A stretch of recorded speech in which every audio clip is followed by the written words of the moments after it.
Welcome to the Next Level Facebook Ads Podcast with Phil Graham. We help you master Facebook ads and give you an unfair advantage over your competition. Are you ready? Let's go. What's up, podcast family? Welcome to the Next Level Facebook Ads Podcast, episode 417. Phil Graham here. Welcome to May. It is May 6th, first episode of the month. Hope you guys are doing amazing. Today, I'm going to be talking about 3 warm audiences that you might be ignoring.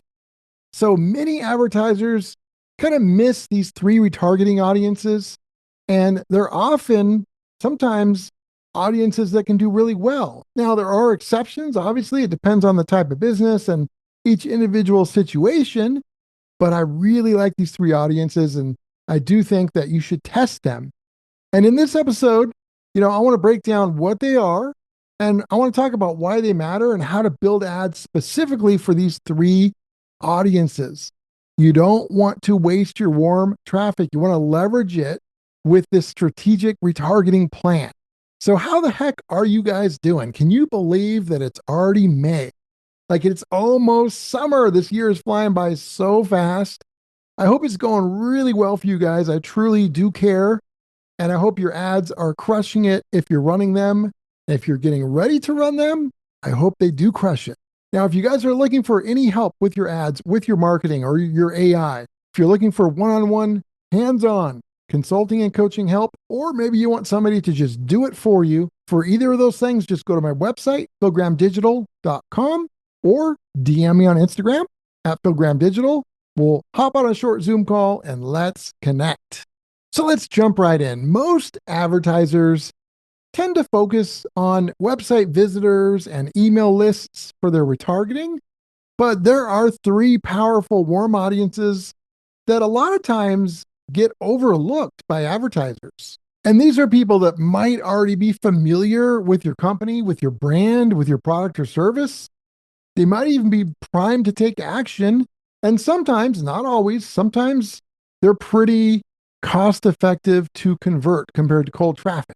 Of course, there are exceptions, but these are 3 really good audiences that I like, and I hope you're not overlooking them, but if you are, then it's good you're here. You can start testing them. And audience number 1 would be Instagram engagers. Now, we also do Facebook engagers as well, of course, but Instagram engagers, if you're running Instagram content, if you're running Instagram ads, engagers have seen something that you've done and they've engaged in some way. They've either liked something or saved it. Maybe they commented. That's some really good intent. So what I like to do is I'll sometimes target and retarget Instagram engagers, especially on Instagram, with story-focused ads. Sometimes I'll do like a story that's testimonials. Another time I'll do a story that's something else. And it's similar to maybe what they engaged with at the top of the funnel because they were interested enough in something to be in that audience. And so we want to kind of give them more of the same. But on Instagram, a lot of times I will focus on some story-focused retargeting, meaning stories and reels as your placements, especially here in mid-2025 and beyond. And that's something that is pretty interesting. There's a lot of opportunity there, especially now. So I would make sure that you are testing your Instagram engagers with your retargeting, and you can do different time frames. You could do the short time frame, people that have engaged in the last couple of weeks or the last month, and that's it. Or you could do a longer time frame. You can go up to 6 months or even longer in some cases. So test that out. The second audience that I feel like gets overlooked quite a bit is video viewers. Now, a lot of you might be doing this, and if you are, I'm glad you are, but a lot of people are not. One of the things I really like about Facebook and Instagram ad videos is that if somebody views the ad, even if they don't click to go to your website, you can retarget them because they did view your video. And that is a real valuable opportunity. They've shown interest by consuming your video, even though they may not have clicked. And that is a great retargetable opportunity that you guys can leverage. So sometimes I'll handle this in a couple different ways. Sometimes I will create an audience of all video viewers, people that viewed any video that we've done, whether it was on the page itself or an ad. And then I'll show them a retargeting ad that's like a follow up, but it could be more general in nature. And then another thing I'll do is I will look at a specific video. Maybe it's for a specific product or service, or it could be a specific ad angle that it was talking about. So, for example, let's say you were a gym and you had a video specifically about weight loss, for example. Then what I would do is I would use that as a retargeting opportunity. I would retarget everybody that watched that weight loss video. And you know what I would give them in the retargeting ad? More weight loss content, because if they watch the video, they must have been interested in it to watch it. And I think that's really important. So you can do general, all video viewers, and then you can also do people that viewed just specific videos, which is another reason why you want to think about having different types of video ads. You want to have broad ones, but also segmented ones based off of either ad angle or product or service or pain point or something like that, because you can retarget with the same way. Now, I would follow up with another video ad, but not like a hard sell spammy one. It would be similar to what they consumed at the top of the funnel, but it might be a different twist or go more in depth or another way to look at things. And in terms of how much did they watch to be in the audience, you can control that. But I really like 25% because typically, unless it's a tiny video that's like 2 seconds or something, let's say it's a minute long, if it's a 25% video views audience, then they needed to watch at least a quarter of that. So a minute long video would be like 15 seconds. They needed to watch at least 15 seconds of that.